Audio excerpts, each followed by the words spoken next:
after 25 years of being on offense, all right? And the problem is everybody thinks you can just buy a product and be secure. It doesn't work that way. So I want to talk to you. I'm not going to spend any time on myself because I told you enough about me. And you can use the internet.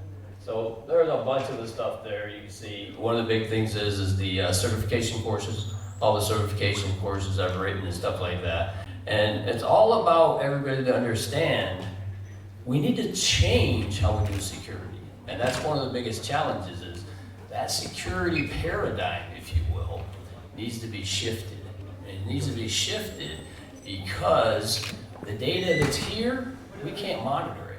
We have too much data now to monitor what's going on in our networks. And I'm going to talk to you about some of those challenges and some of the things you can do to break that security paradigm, change the actual way we do our security, to actually deploy technology in a way that, believe it or not, puts the defender at the advantage. How long have we always said, oh, the hackers and the offensive people are at the advantage? And they are when it comes to, oh, I only got to find one way in and I win. But the key is, I can flip that advantage using the techniques I'm going to talk about. And that's what I want to show you. Because after 25 years of breaking into everybody, you heard the DOD, the red team, 100% success. You know, if you got enough time, just like an advanced threat and resources, we can pretty much compromise any environment. So we have to accept the fact that that compromise is becoming inevitable, right? So digital resilience, right? That's the foundation. We talked a little bit about that yesterday. But how do I actually go from a reactive posture to a proactive posture? And the key is we have to set up our networks so we can isolate and identify where people are on our network at a given state of time. That's the most important bullet. No product will make you secure.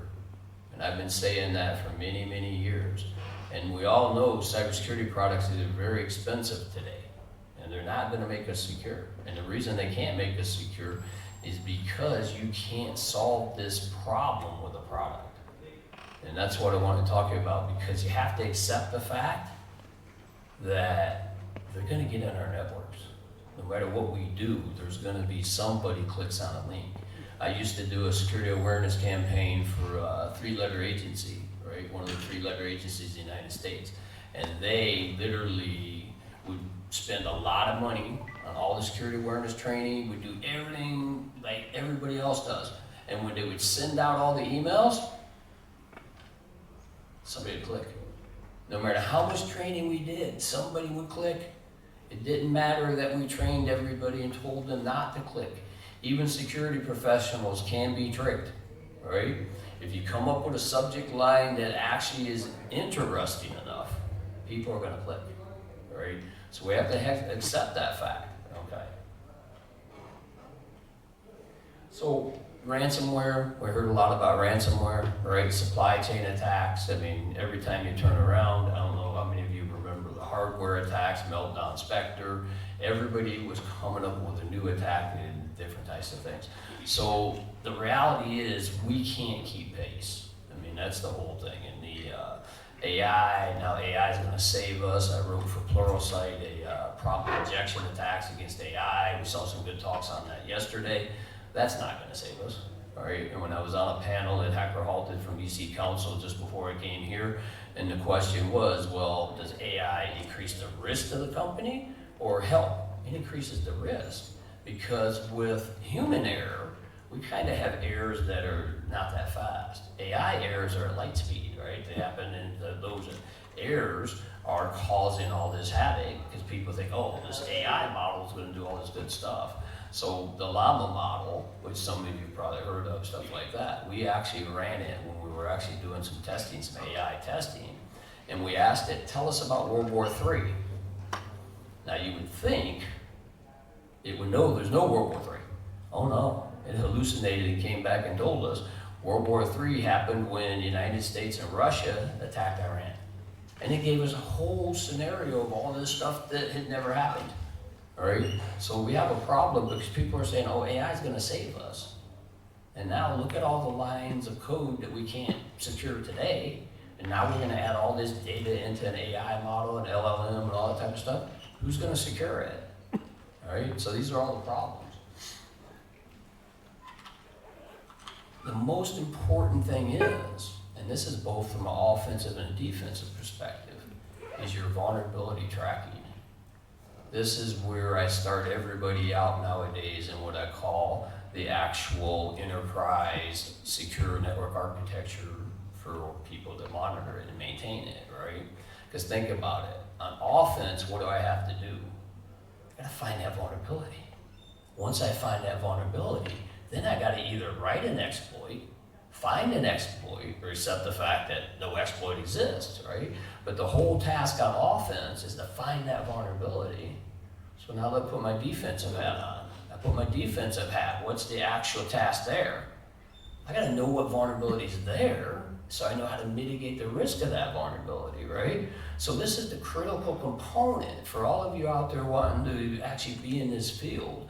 You gotta get the foundation, the TCP/IP, the Unix, Linux, the virtualization containers, so you can build your own environments, right? And then you have to track vulnerabilities. That's why I asked yesterday, how many of you knew about the vulnerability from the 25th of September in Cisco? There's a lot of Cisco devices out there in the world, right?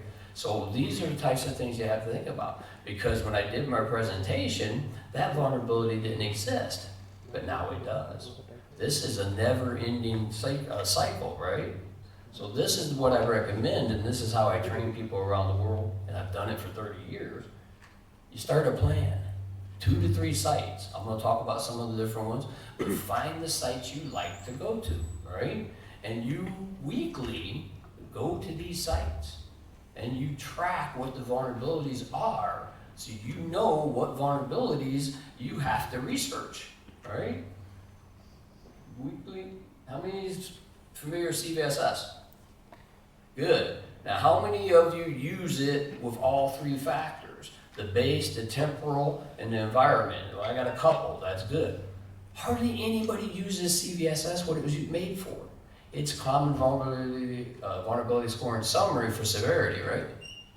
The problem is it doesn't know your network. The base score is by whoever created the vulnerability listing about the base score. The temporal score is the exploitability. Is there an exploit available, right? And then the environmental score is what's the impact on confidentiality, integrity, and availability of the organization. Then you have a customized severity profile for that vulnerability. And very few of you do it. And very few organizations around the world do it. And that's where you gotta start.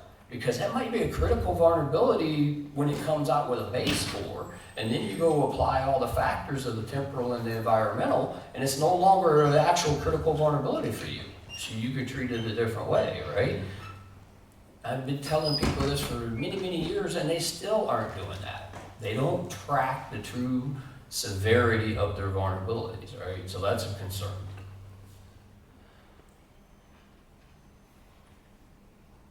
So, how many people have seen Zero Day Initiative? Yeah, good, several of you from Trend Micro. The problem is, when you look here, look at that search term is 0 day. This is a responsible disclosure site that will give the vendor 120 days to patch. And then they'll give them another 30-day extension. So usually 150 days, and then they're gonna release it. And they're going to release it as a 0 day, all right? Even though it's a responsible disclosure site, they're like, they had 150 days, they should have done it. Anybody heard of Schneider Electric? What was we talking a lot about yesterday? Industrial control systems, OT networks, that's Schneider Electric. See that? They released a 0 day against Schneider Electric. Now it's only a 7.5 for CVSS, but it requires authentication, all right? But again, the thing is, as cybersecurity professionals, you have to track these. You got to know when these vulnerabilities come up and what do they look like at the packet level. So you have to start figuring out if somebody tries to exploit that vulnerability, what am I going to see? And then you can build alerts. We do flash alerts that will tell people what it's going to look at the packet level, right? Those types of things. But the thing is, these are published advisories. For Verizon data breach. How many people has read the Verizon data breach? A couple of you. 18th year. 18th year. I couldn't believe I read the other day. It's 2024 is the 18th year.